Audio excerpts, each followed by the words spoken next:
And female forest owners are rather common in Sweden, so I've been attending courses also held by this forest association.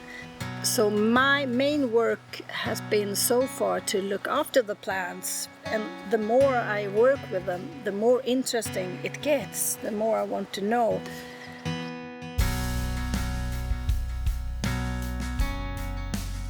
The more I'm doing with the forest, the more interesting it gets. And also my grandfather, he was a forest worker from the beginning, rather poor but working himself up. And when I was a child, he had a huge forest. So when I was young, forestry was in the family.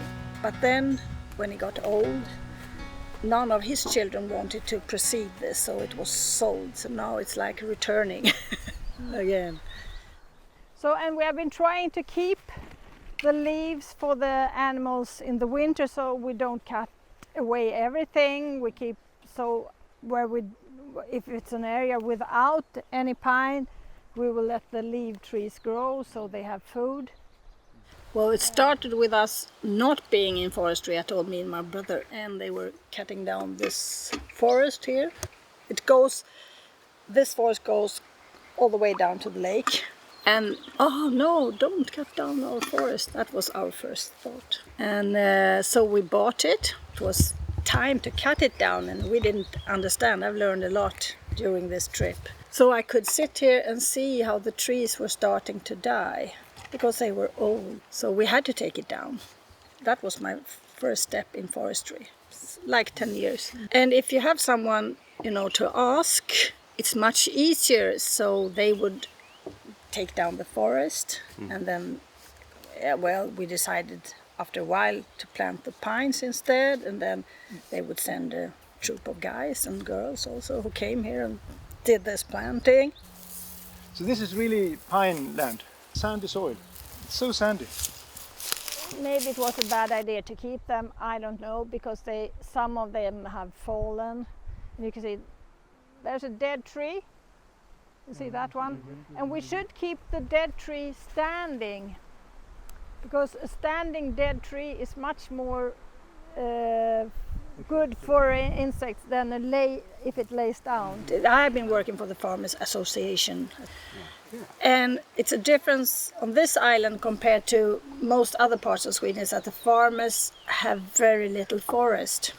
In the other parts of Sweden, you have, if the milk price goes down, you do have the forest. You have many legs to stand on. And they are more depending on the cows on this island. So there's more cows per capita on this island than anywhere else in Sweden.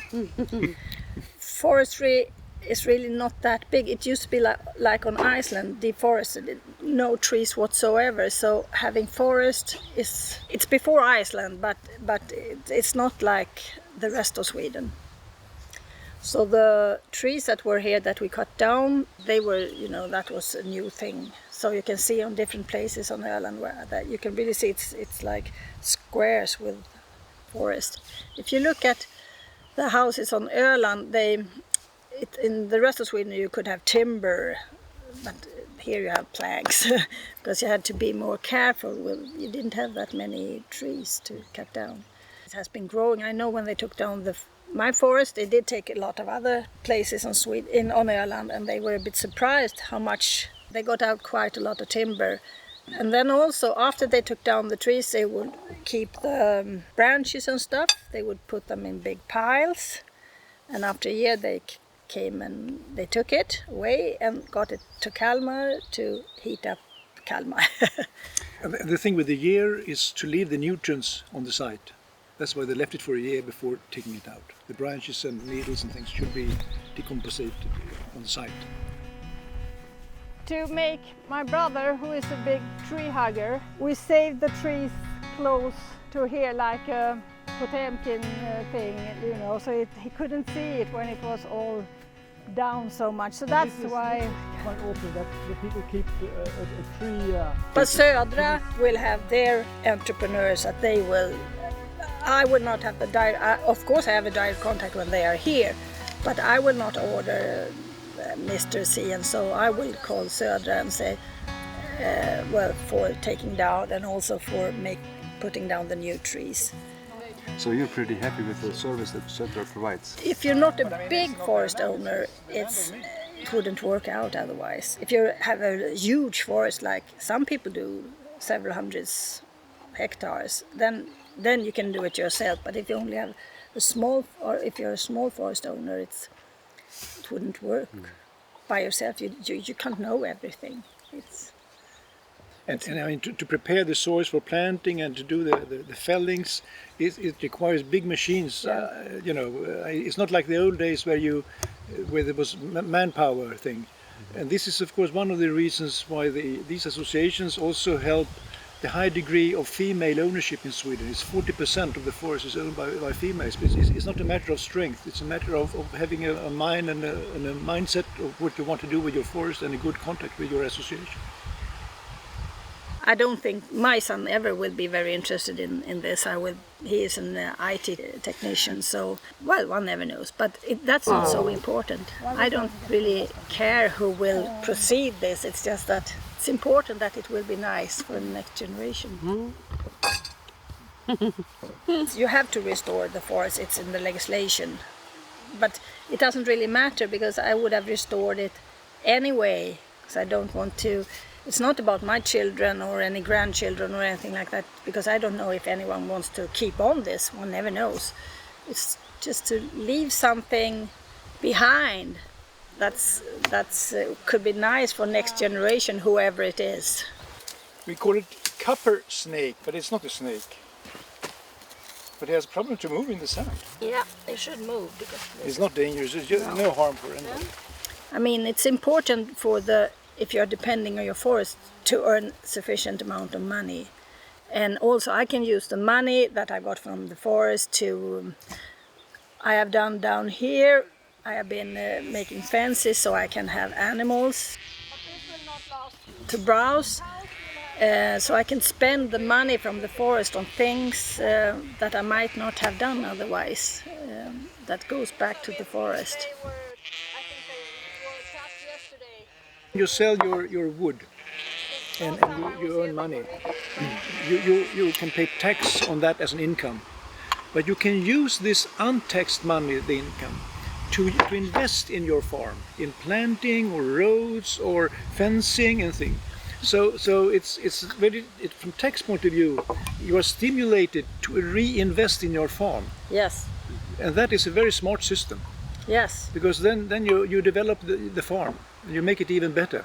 That's a very smart thing that you can use non-taxed money after harvest. You have a special account at the bank that says forest account. You can have the money there and you can use it for 10 years like this. We could use it for taking care of the forest. So it's really good because otherwise it will be on top of your income. So you will tax away quite a lot of it, at least if you're still working. So that will promote putting the money back in the forest in some way. So, but I could always spend it like this fence that I made, which wasn't cheap, but I could use the forest money for it. And now I have the cows and sheep. It's getting very expensive to have animals, and I think you have to have... Some people ask me, why shouldn't they pay the fence if they have the animals? But in Sweden now, to have animals grazing, it's not so easy. You have to make it good for the animal owners, so they want to have their animals grazing at your land. And if you don't, it will just grow. Before they cut down the trees, it was a forest, so it's been a forest. So in some parts of Sweden, it's the opposite to Iceland. They try to take forest away and put animals back to get this more open land back. Take animals away. The general public opinion about forestry and forest management, are you affected by the discussions on climate change and things? Is it important to grow trees for the climate change mitigation? I was a bit early for that because I have already planted all my trees, and I think it's very important for the climate to have the forest. And I'm a bit scared of what's happening in Brussels right now, or in Strasbourg, with the parliament, because I don't think that they understand forestry. But it wasn't that hot discussion when I did this, so it wasn't really. I didn't think about it that much in those days. But I know that some neighbors were very upset when we took down the old forest. They thought it was terrible, because that was a forest they had always been walking in, and they knew everything, and well, they didn't see it with my eyes. I thought it looked really terrible with the dying trees, but they only saw the ways they had always been walking. No, I'm no expert. No, I'm not, because I follow my forest. It was like they were kids and then they were growing, so I'm in the stage. It's like when you have children, you're good at small children and teenagers, and suddenly they are grown-ups and they manage it. That's what I'm hoping for. I want the forest that grown up. But I won't see it. It's a little bit sad. I will never see it grown up.